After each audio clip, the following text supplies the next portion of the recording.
New World Order. Nagsimula na. Oo mga kaibigan, ang isa sa mga pangitain bago dumating ang ating Panginoon ay magkakaroon ng One World Religion.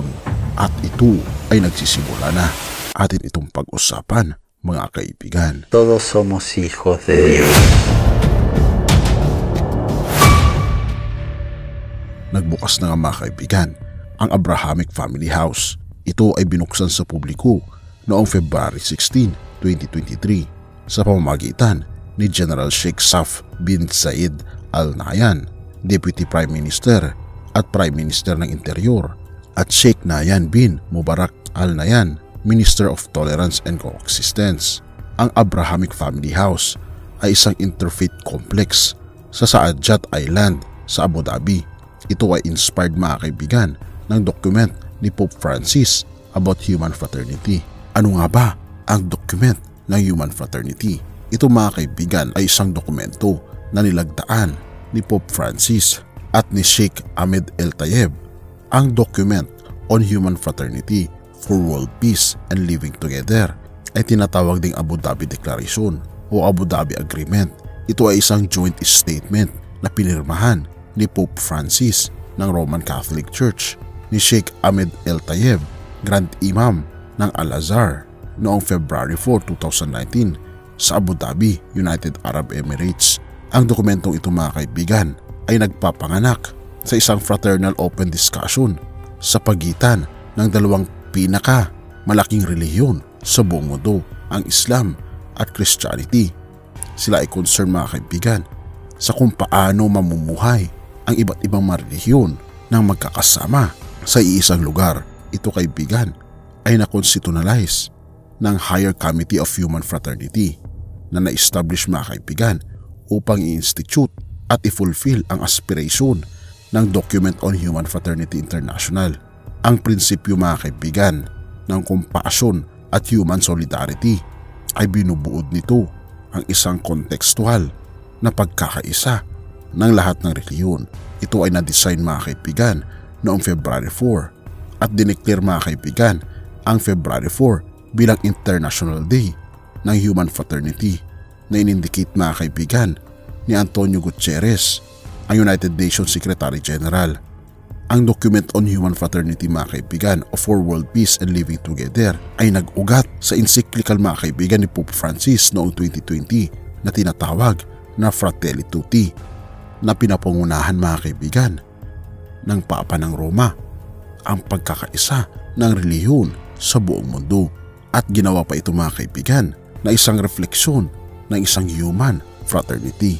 At kakatapos nga mga kaibigan na nabuksan sa publiko ang Abrahamic Family House na hango sa human fraternity. Nakahouse dito mga kaibigan ang St. Francis Church, Imam Al Tayeb Mosque at Moses Ben Maimon Synagogue. Ngunit ito ay nagkakaisa sa isang lugar. Ang purpose mga kaibigan ng Abrahamic Family House ay to serve ang komunidad para sa interreligious dialogue.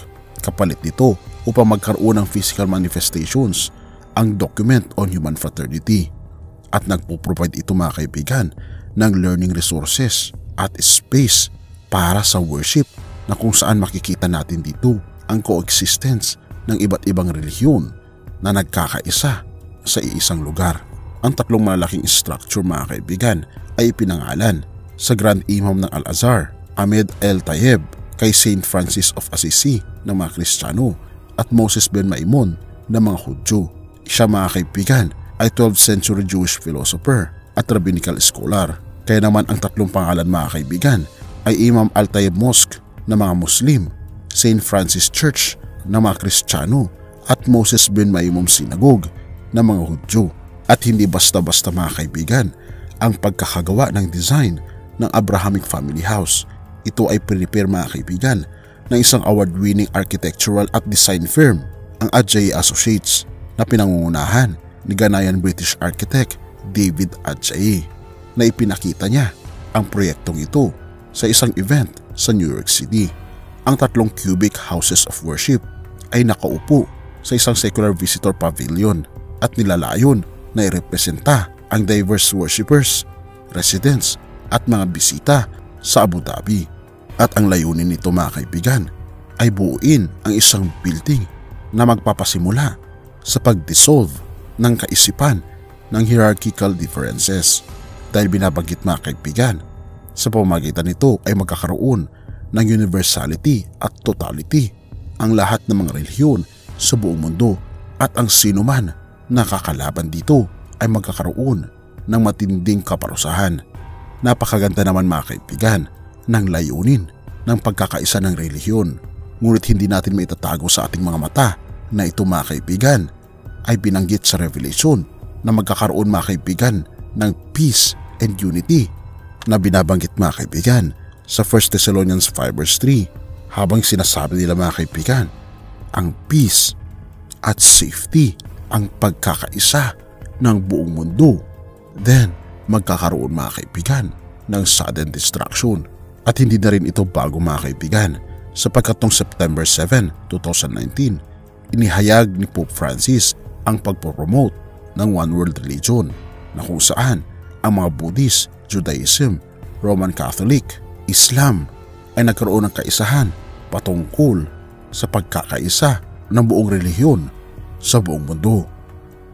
Ngunit kung ating makikita mga kaibigan, binabanggit sa 2 Corinthians 6 verse 16, "And what agreement has the temple of God with idols?" Kung ating makikita mga kaibigan at mapapansin, ay tila bagahan non-biblical ang notion ng mga relihiyon na pagkaisahin ang bawat relihiyon. Napakaganda mga kaibigan na makita na nagkakaisa ang buong relihiyon sa buong mundo at wala nang pagkakatanging-tangi. Ngunit kung ating makikita mga kaibigan, nagkakaroon ng compensation na kung saan na itutulak ang non-biblical notion patungkol sa kaligtasan ng tao. Binabanggit kasi mga kaibigan sa John 14 verse 6, Jesus said unto him, "I am the way, the truth, and the life. No one comes unto the Father but by me." At kung ating mapapansin mga kaibigan, ang apat na malalaking institusyon na ito na world religion ay tinatanggal nila si Jesus bilang daan patungo sa langit na bayan.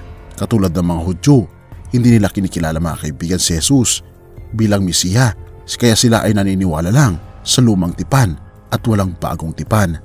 Habang ang ating mga kaibigan na Muslim ay diretso naman mga kaibigan kay Allah, at wala rin ang ating Panginoong Hesukristo. Habang sa Roman Catholic naman mga kaibigan, mapapansin natin na hindi lamang daw si Jesus Christ ang daan, kundi pwede na rin ang mga santo at maging si Mary. Kaya naman mga kaibigan, nais ng ating Panginoon na bumalik tayo sa prinsipyo ng Biblia at tignan ang tamang daan, ang tunay na daan patungo sa kaligtasan. At isa pa mga kaibigan, John 8 verse 24, pag tinanggap natin si Jesus, ito ang binabanggit dito, "I said therefore unto you, that ye shall die in your sins. For if ye believe not that I am He, ye shall die in your sins." O mga kaibigan, kung hindi tayo mananampalataya sa ating Panginoong Hesus, ay hindi mapapatawad ang ating mga kasalanan, dahil siya lamang ang daan upang mapatawad ang ating mga kasalanan. Mark 16 verse 16, "He that believes and is baptized shall be saved, but he that believes not shall be damned." Oo mga kaibigan, bilang ating tagapagligtas ay nais ng ating Panginoon na tayo ay magkaroon ng manifestation na tinatanggap natin siya sa pamagitan ng bautismo. Ang bautismo na paglubog na hango sa halimbawa ni Hesukristo nung siya ay nandito pa sa lupa. Mga kaibigan, tunay nga na hindi conspiracy theory ang promulgation ng One World Religion, dahil ito mga kaibigan ay nakikita na natin sa ating mga mata, at nais ng ating Panginoon na imulat natin ang ating kaisipan patungkol sa tunay na kaligtasan, at ang tanging daan ay walang iba kundi ang ating Panginoong Hesus lamang. Mga kaibigan, tinatanggap mo ba si Jesus bilang iyong tagapagligtas ngayon? Hinihintay ka niya.